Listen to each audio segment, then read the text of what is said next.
انتہائی افسوسناک خبر ہے اسلام آباد سے، جہاں سیکٹر G72 میں گیس لیکیج کا اندھوناک واقعہ پیش آیا۔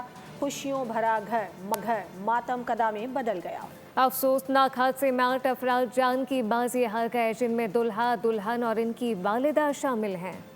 اسلام آباد کا سیکٹر G72 سوگ میں ڈوب گیا۔ گیس لیکیج دھماکے نے ایک خاندان کی خوشیاں چھین لی۔ جہاں شادی کی شہنائیاں تھیں، اب آہو بکا ہے۔ جہاں بحق ہونے والوں میں نوبیاہتا دولہا اور دلہن، ان کی والدہ سمیت دیگر قریبی رشتہ دار شامل ہیں۔ واقعے کی اطلاع ملتے ہی ریسکیو ٹیمیں اور پولیس موقع پر پہنچ گئی۔ لاشوں اور زخمیوں کو فوری طور پر اسپتال منتقل کیا گیا، جبکہ علاقے کو گھیرے میں لے لیا گیا۔ ابتدائی تحقیقات کے مطابق حادثہ گیس لیکیج کے باعث پیش آیا۔ سارا میرا خاندان موک گیا، میرا خاندان سارے موک گیا۔ صرف ایک میرا پتریا بچا تے ایک میرا پرا بچا۔